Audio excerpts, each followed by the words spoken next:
Hi, my name is Samuel. I'm Ethan. I'm Chase. I'm James, and this is how you make mango tango salsa.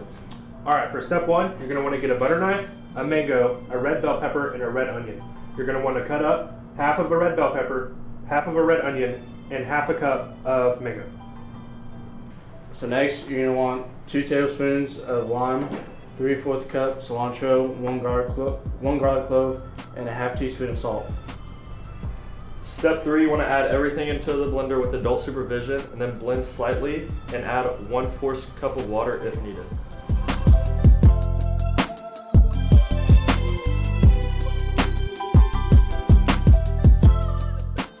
With adult supervision, you need to blend this up till it's slightly chunky.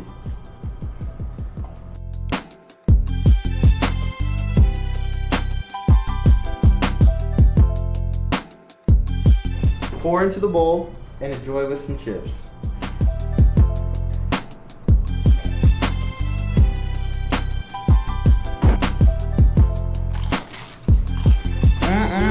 Delicious.